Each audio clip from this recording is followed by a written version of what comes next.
Evolutionary.org presents Evolutionary Hardcore Podcast with your co-hosts, Steve from the American Underground and Mobster from the UK Iron Den. Get ready for the most hardcore and underground info in the industry. And here we go. 10, 9, 8, 7, 6. Morning, everyone. Evolutionary.org Hardcore Podcast coming your way. Today we're doing Gregg Valentino. This is episode 139. We're doing a bad boy, one of the bad boys of the fitness industry. Stevesmi here and Da Mobster. What's up, buddy? Oh, let's smash the granny out of this. Let's see what we can do. Gregg is he's a name. Let's call him that. He is a name. He's renowned, but is he famous or infamous? Let's see what we got. Yeah, so the interesting thing is Gregg, one of the most polarizing people in the fitness industry, and I think he doesn't have a problem with it. He even admits, hey, I'm an asshole, I'm a dickhead, I'm a prick, and he's got a lot of stories. He's been to prison. He has a lot of prison stories. He has a lot of stories that make you scratch your head, like a lot of bathroom type stories, a lot of jokes, potty jokes, stuff like that, just complete gutter talk. And over the years, he's been one of the most hated guys in the industry. I think for Mobster and I, we have hated him for a lot of reasons in the past. Yep. Not so much because he was an asshole, but because he's given a black mark on the industry.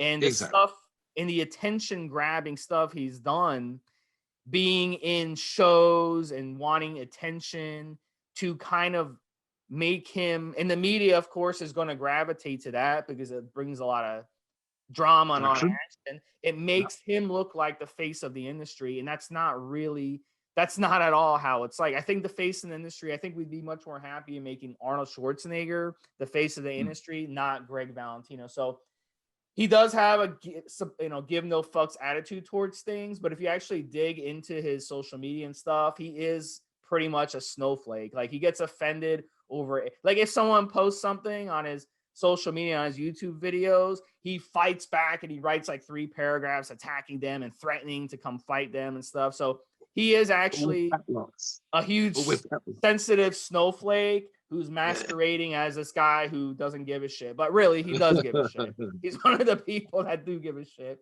And it's funny to see him arguing with people on social media through a keyboard. I think people like to get a rise out of him. So, but yeah, I think over time though, some of the younger guys who don't know his history, don't know his past and how he's a complete douche and complete asshole, have actually gravitated toward him and like him. And maybe they just, that. So in this podcast, we're going to talk a little bit about that. And we're also going to get into his arms almost exploding and biggest arms in the world and his steroid cycles, of course. He does talk a lot about steroids, so we know a little bit about the background of him. So really quick background. He is from New York. Bronx is where he grew up. And one of the things that he talks a lot about of his energy is small man syndrome. He says that he's actually only 5'4", 5'5", and he's always been picked on and for his height. So, but the interesting thing is he claims his peak weight at 265 pounds. So being that short and 265 pounds just doesn't compute with me. I'm not sure if that's a little exaggerated or if he really was 265 pounds. That's just crazy to be that height and that huge. He talks a lot about lifting weights in his teenage years and working out with Arnold Schwarzenegger. I'm sure Arnold Schwarzenegger has no clue who this guy is, by the way, but he seems to push Arnold a lot. I worked out with Arnold, even though Arnold is like 20 years older than him. It doesn't even make any sense. He must have been like 8 years old when he worked out with Arnold. He talks about in a Tyra Banks interview how he grew up being good at sports, but because of his short height, Mobster, and I kind of get this because I'm only 5'6", 5'7", you're kind of at a disadvantage in those types of sports. So us shorter guys, we gravitate toward weight training, and we can actually get very, very good at weight training and wrestling and some of these other sports that are more weight-based. There's weight classes. So I'm competing against other guys who have my body structure. I'm not playing American football or basketball and having to go up against guys your size, Mobster, who can pretty much just run me over on the football field, because I was run over quite a bit when I played football. I played linebacker. I was your height when I left school. I think when to put it crudely, when my bollocks dropped, when I physically matured around 14, 15, I was 5'8", and I think I added a couple of inches in the next year, and I'm 6'3" now. So yeah, I would be a jock now, even if I wasn't. I just literally came into my own as a jock in the last year of school. Oh, wow. So, okay. Yeah. So that's interesting. But there is a psychological effect for sure. And he talks about it in the Tyra Banks interview about how he was never satisfied with how big he would get. There is definitely a bigorexia issue with him. So because he wasn't able to get big in height, he wanted to get big in other ways. So we're definitely going to talk about that. Do you want to talk a little bit about his arrest? Sure. I mean, one of the things we've discussed in a recent podcast that we've got coming out soon, when we talk about a $10 million steroid ring that was being run out of that particular gym in that episode. So this one, it says he was essentially selling steroids out of the gym. He had a gym. He was actually kind of a decent physique bodybuilder back in the day. There's photographs of him as a younger guy. But you know, one of the things, he's a massive testosterone fan. All kinds of testosterone is his big deal. And I suspect Gregg's probably like a natural salesman. If he's going around going, this testosterone's amazing, I feel amazing, so the guys will ask him. The problem is, of course, lo and behold, typical story, you get greedy, you start selling to your buddies start recommending Gregg at the gym, he can get you testosterone, and it kind of got crazy. And it's one of those things, I think he says something to the effect of, the police were almost certainly watching us pretty much from day one. And as soon as it got stupid, I think Gregg even tells, one of the versions of the story was he was selling testosterone to police officers at the gym.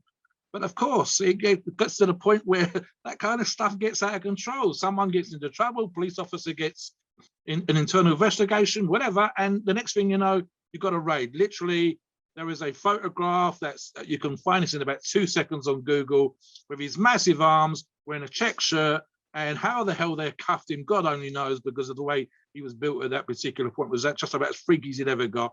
And he's been let out of the gym by 2 police officers.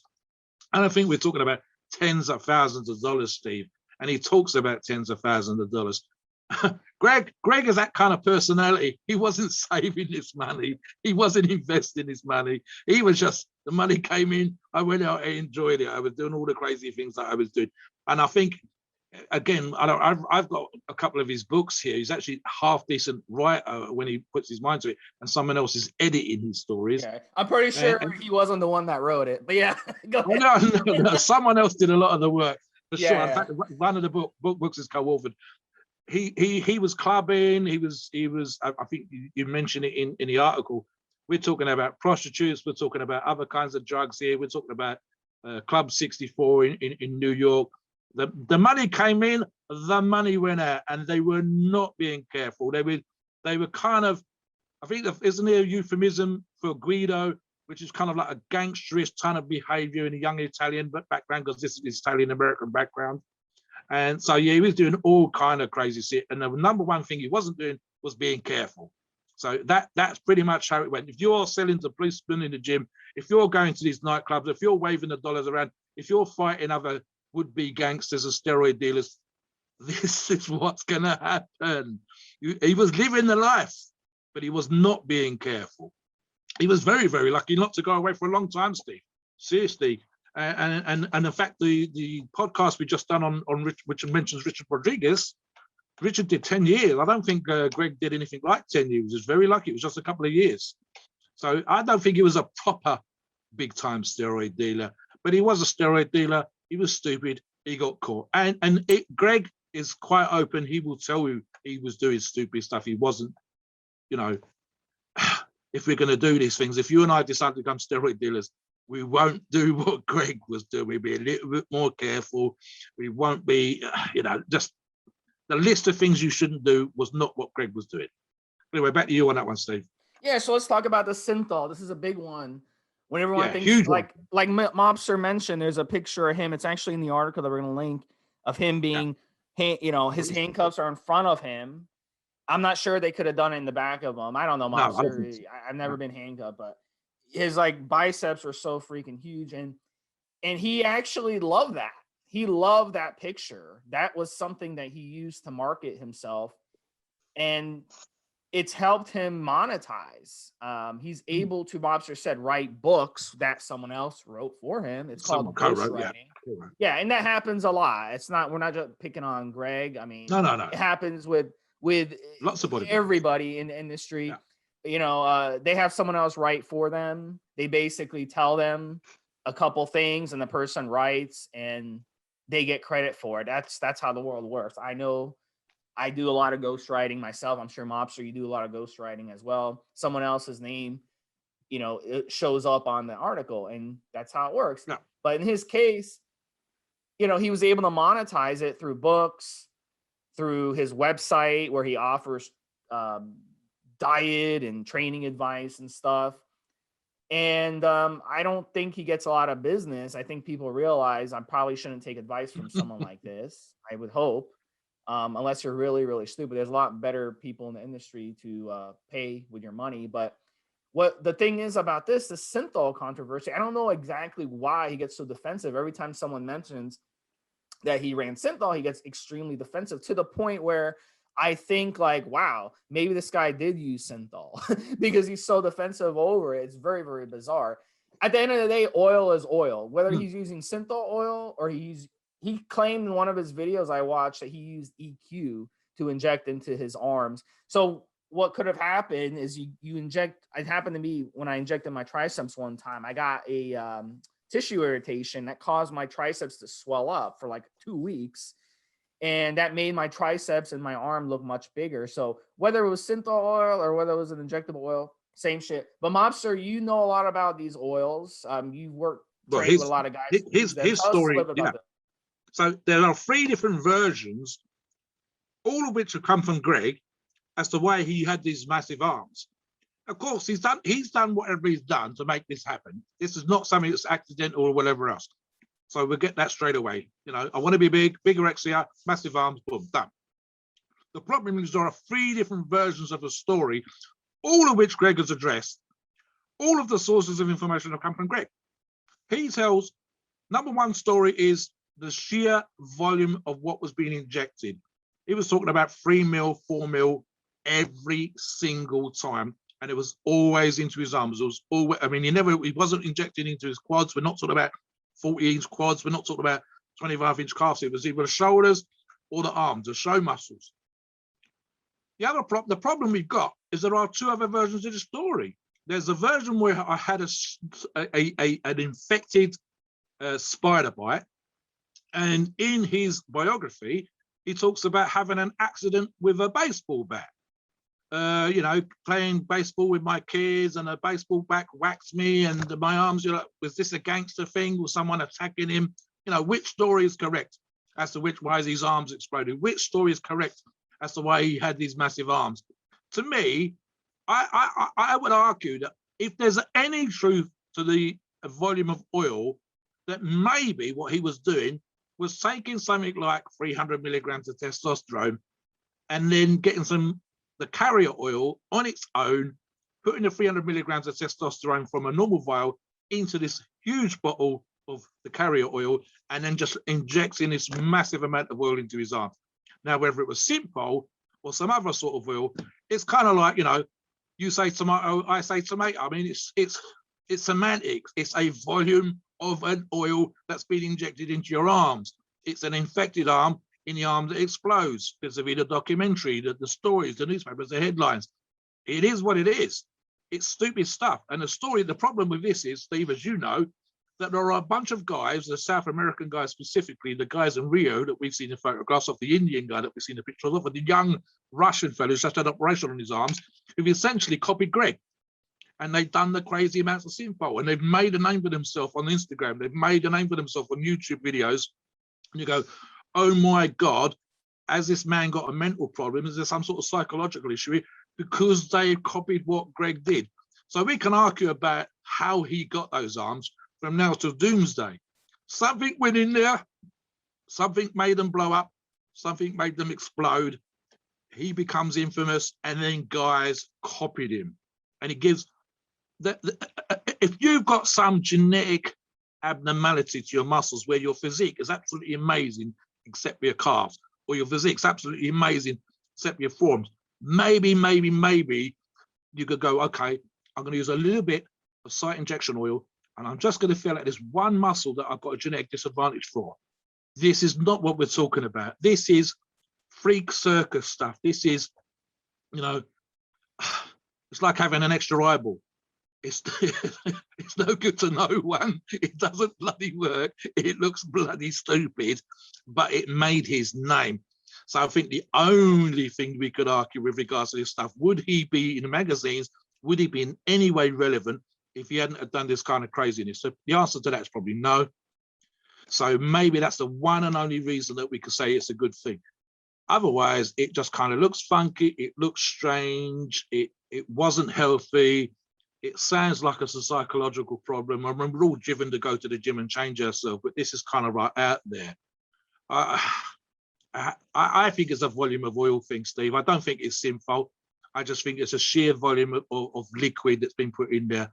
I mean, we've discussed in the previous podcast Rich Piana, and Rich Piana was putting some kind of plastic into his arms. I mean, come on. Where do we go with this stuff? I'm all about how much weight I can lift. If I want to be crazy, do I put rubber weights and plastic weights on the end of my bar? Do I pretend to lift weights I'm not lifting? We've addressed that in a video before. I don't know. It's a topic of conversation. Gregg is a kind of crazy guy. So to try and make sense of it, we'd have to be kind of crazy ourselves. And I think we can't quite figure that stuff out. And I don't know about you, Steve. I do not want to inject four mils of oil into my arm 3 or 4 times a week. Not from now, not ever. Thank you very much. Yeah, and this is just the icing on the cake. Let's get into, besides that, the other things he was injecting in his body intramuscularly, which in the form of anabolic steroids. And it's no secret that he used quite a bit of anabolic steroids. He can claim he hasn't, which of course he doesn't want to, because he wants people to think, oh, I got the way I am because I'm so special. Let's face it, he had really good genetics. He was able to get really, really big. It's no secret he eats a lot of food. He loves food. He talks about how he eats tons of food. When you eat tons of food, you take tons of steroids, and you have really good genetics. Like Mobster said, a lot of Italian people have really good genetics. We've seen a lot of top-level Italian bodybuilders. And Gregg's got great genetics. Great genetics. You've ever seen pictures of him as a young man? He's got a really nice muscular physique, a good shape. So, I mean, he's been using steroids since he was probably 8 years old. He'll claim he hasn't, but the guy's been using steroids since he was 8 years old. He's been using all kinds of drugs since he was 8 years old. The guy used whatever it took to get big. All right, that was what he did, and he doesn't deny that he's done a lot of stupid stuff, as Mobster had mentioned before. So let's talk a little bit about his steroid use. Some of his videos, he's admitted equipoise, EQ, trenbolone, and testosterone. Those were his 3 top steroids. Yeah. And EQ was the one that he would inject directly into his muscles, not intramuscularly, the way we say, inject into your big muscle. He would actually inject it into muscles to stretch out his fascia. So he was injecting into his bicep. That's crazy. I mean, I give him props for having the balls to do that, because I tried injecting directly into my muscles. It hurts like hell. I tried my calves one time. Oh my God, it hurts like hell. Yeah. I'll have to pass on that. I'll have to inject in my other big spots. Thank you very much. He says in his videos he didn't like Decadurabolin, but he was a testosterone junkie. He liked short-acting testosterone because he says it hits him faster. And he says he would take grams of testosterone, 1 gram, 2 grams, 1,000 milligrams, 2,000 milligrams, et cetera, et cetera. So he loved androgens. So, we can kind of go over what his steroids like. He talks a lot about letrozole too. A lot of that is because his information is very outdated. See, a lot of these old guys, like guys like Nelson Montana and those types of guys who've been around a while, they'll kind of talk about what they did back in the 80s. They haven't updated to the current times, so they don't really understand what we're taking today. So his information is outdated. He talks about letrozole, taking that as his AI. So he would run a ton of testosterone and then take a ton of letrozole to kind of offset the testosterone. And then another one he would take, Dianabol. He loved Dianabol, 50 milligrams a day. Anadrol, 100 milligrams a day. The Trenbolone, of course, up to 1 gram a week or more. And then tons of testosterone propionate. Hits them faster, taking over 3,000 milligrams per week. Boom. And then equipoise. Besides what he was injecting into his muscle, he was also injecting in his body. So over 2 grams of that. So he loved those 3, Mobster: equipoise, testosterone probe, and Trenbolone. So and it's interesting because in the 80s and early 90s, decadrobolin was one of the more popular steroids, especially for big guys like him. So I find that fascinating. Yeah, I wasn't messing with decadrobolin for some reason. Maybe he had a bad experience with it, where he got the Decadic or something like that. I'm not really sure why he shied away from it. So yeah, so Mobster, what do you think? Do you think that why do you think he was avoiding decadrobolin and taking? I thought it was interesting because Tren didn't really come along till the 90s, and a lot of guys didn't run testosterone in the 80s. So I thought that was interesting that he kind of went. I'll tell you what it is, Steve. We've got a fella down the gym who I'm not going to name, and he talks about how he'll have some testing and then go to the gym. And his own eldest son, and I think this applies to Gregg here, described him as, I quote, as pin happy. Now, when you got Gregg himself talking about how he loved how he felt on testosterone, I think it's very much a question of how he felt. Literally, some guys, you and I both know this, right? We've got guys that we know on the forums and we've seen their cycles. And when we talk about TRT should be, for an older gentleman, about how you feel as much as the effect that testosterone has on you. So yeah, I think that Gregg, to me, feels like one of those guys that really notices the difference in his psychological aspect, how he feels on testosterone. So to say that he was pin happy, using short acting not versus long acting, the sense of well-being from taking testosterone, as much physical as psychological. I mean, there's no damn way that you wake up and you grab a bottle of test and you inject them and straight away you feel good. It takes a certain amount of time to get into your system. It takes a certain amount of time to have that kind of mental effect. But I suspect Gregg was one of those guys that literally within minutes of having a jab of whatever, he straight away has a sense of well-being that is impossible for the testosterone to create. That's going to come in a certain amount of time. It's not immediately. And I suspect Gregg's one of those guys, it's an immediate sense of well-being. So that's purely mental. And so that gets you the things. When you are driven to inject the volume of gear that he was using, in order to have that arms, and in order to have that physique, in order, as Steve described it earlier, to get past bigorexia or the little man syndrome, his sense of self came from the amount of testosterone he was using. I don't think it makes any difference if it was 3,000 or 3,500 milligrams. It made no difference at all. But for him, it did. So the way that he thought, the way that he responded, the way that he reacted was based on this volume that he was putting into himself. So we're talking about these 3 drugs that Steve mentioned earlier on, never mind the anadrol, dianabol, and letrozole. That's the equipoise and the testosterone alone. That's 6,000 milligrams. When you're throwing in what is for quite a lot of people a high level of Tren at 600 milligrams a week, and the ratios are all over the place, it's a sheer volume. And even with the Tren, Steve, just the Tren on its own, the number of guys that struggle with Tren at 300 milligrams, how you're going to feel taking 600 milligrams of Tren acetate a week on top of the 3,500 milligrams of test prop, on top of the 2,500 milligrams, I think I would feel ill and I think I would struggle.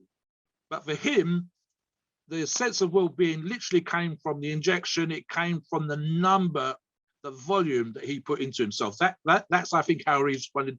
That's how I think how he thought. So, the more is better worked for Gregg.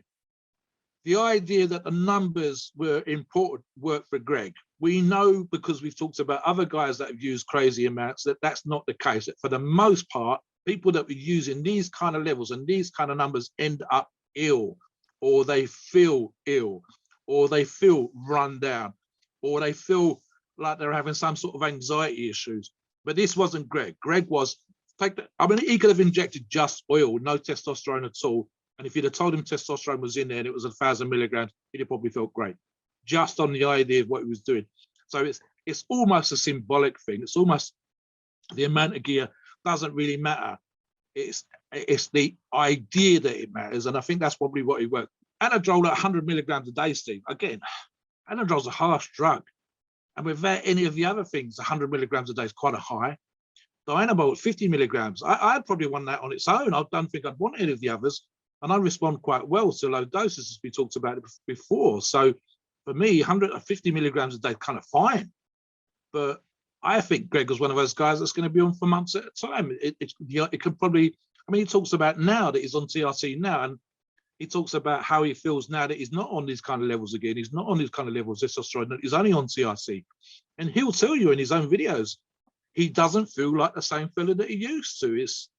He feels ill, he feels run down, he feels old, my joints ache, etc., etc. That says as much to me about how he thinks when he's on testosterone and how he feels when he's taking these levels as the actual physical aspect, the physiological versus the psychological. And I think he's purely tied into the whole idea of lots of testosterone versus the actual effect on his body, Steve. So yeah, we know that for guys who've got low testosterone levels, sub 350 milligrams in their bloodstream or whatever, that you suddenly give a dose of TRT to, and they can tell you they feel more confident, more outgoing, they're chasing more girls, they're more successful at work. That shows you the psychological aspects that testosterone can have on a low testosterone level person. So you magnify that by a factor of 6 or 7, and you come up with a Gregg Valentino. When you've got guys, as I said just now, that only before they can't even go to the gym unless they've had a jab, you're talking about psychological, not physiological. You're not talking about the actual effect of testosterone on the body. You're dealing with the idea of what testosterone does. And I think that's what we're talking about here with Gregg. So, I think he'd be entertaining for an evening. He's a kind of extreme kind of guy. I don't think he does anything at 1 mile an hour. I think he's kind of, whether it's talking, whether it's driving, whether it's making love, whether it's eating, everything's the kind of drama. Everything's that kind of has to be second or third level. It can't be first level. It has to be a level or two above everybody else. So I suspect that was his approach to testosterone and cycling as much as anything else in his life. He makes, like I said, I can see you and I and him maybe going out for a drink one evening, and me and you laughing our asses off. But God, we wouldn't want to live next door, and we wouldn't want him as a training buddy. To be around him 24/7 would probably be a little bit tiring. But so he's that kind of guy. We've all got buddies like this. But yeah, I wouldn't take steroid advice off him. Not never, ever, ever, ever. Well, one of his quotes, his famous quotes in his video says, quote, "I was juiced out of my mind and loved it," unquote. So yeah. What Mobster is saying, steroids should not make you feel like this unless it's like your first steroid cycle. You get those androgens. You start, if you your first steroid cycle, like when I ran my first steroid cycle, I was like 29 years old. I felt like I was 17 again because you get that rush of androgens for the first time, that rush of estrogen, the rush of androgens. It's like, wow, I feel like I'm 17 again. But then, you get experience with steroids. You should not feel like that on steroids going forward. That's not what they're supposed to do. They're not supposed to make you feel good psychologically. They're not supposed to be a crutch where you have to inject them to go get in a workout. Exactly. That's not what they're for. But he got so hooked on them at a young age and abused them so much that he had to use them just to get in a workout. So that right there is what we preach not to do. So do not follow this at all. Do not take this guy's advice.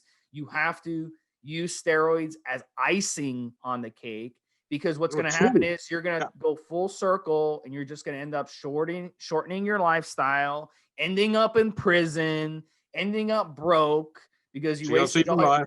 Exactly. So you're going to end up pushing a lot of people away, a lot of family, a lot of friends, and losing a lot of people you love in the process. So we got to do this smart. We got to use steroids as a tool. They're a tool. It's just like a deadlift. You don't go in there and just deadlift 100 sets every workout and call it a day. No, a deadlift is a tool to help you, get your hamstring strong, your glutes strong, maybe your calf strong and your back strong. That's a tool, but you still have to do other lifts in the gym as well. And so we got to treat steroids the same way, not steroids as I'm just going to juice out of my mind and get these big ass arms and get the record for biggest arms in the world. And that's really kind of pointless to strive for. So, this is something, an example of someone not to follow, guys. Do not follow his strategy. And, running these steroids at these types of levels, you will run into a lot of heart problems. Your blood is going to be thick. It's going to be like motor oil from running all these steroids. So you really have to be careful. One of the things that he has talked about is his heart issues, but he's also talked about cancer. And that's not a coincidence that he's had cancer issues. Throat cancer, again, anabolic steroids, they cause growth in the body. So that's the problem for sure. So, all right, Mobster, anything else you want to add before we finish up? I'm gonna echo Steve's sentiments here. For me, right, and I'd hope that our listeners feel the same. We go to the gym to get stronger. We go to the gym to get more muscular. We go to the gym to have a sense of confidence that comes from how we look. And with every single listener that we have on this podcast, every single member of the forum should think and feel the same way. That we can argue till the cows come home, but those are the things we should have in common. Feeling strong, looking good, having a six-pack, having a vein pop, that should be the number one thing for us. Having a sense of control over our diet, being able to condition ourselves, being able to make ourselves successful when we do the things with the weights. That's what we should all have that in common. This is the case, this is not a guy that wants to be Mr. Olympia with the death cycle, which we discussed in the previous podcast. This is a guy that was just taking testosterone kind of for itself. He had a good physique when he was younger. He did train around some of the top guys when he had that physique, but he became infamous and kind of crazy for the amount of gear that he was using, for the amount of testosterone and steroids he was putting into his thing, to the point where it becomes a thing on of itself. You might as well just be famous for drinking milk. We all have a bit of cheese, we all have a bit of milk, it's fine. You might as well, I don't know, for how many pins you can stick in your nose. It becomes a thing in and of itself. One day I had a nose stud, the next day I had 500 nose studs. You go, well, one nose stud looks nice, 500 looks stupid.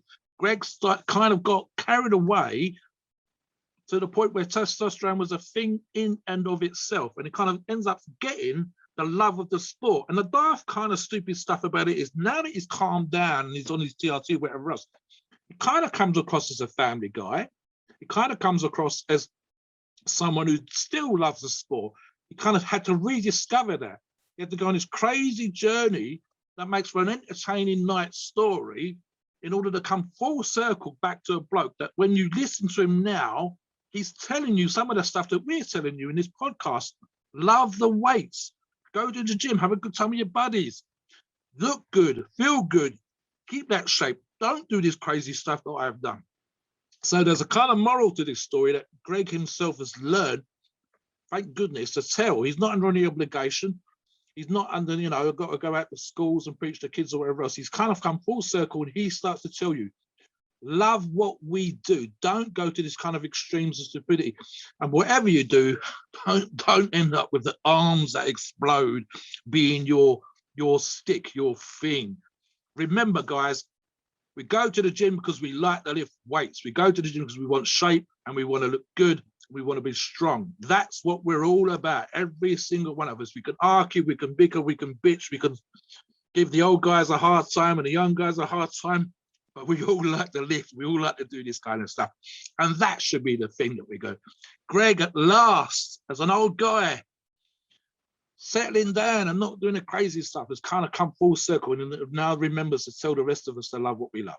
Back to you, Steve. All right, guys. So this was another episode of Evolutionary Hardcore, episode 139. We're going to have another episode coming your way, episode 140 next week. We'll talk to you guys then. Take it easy. Shut up.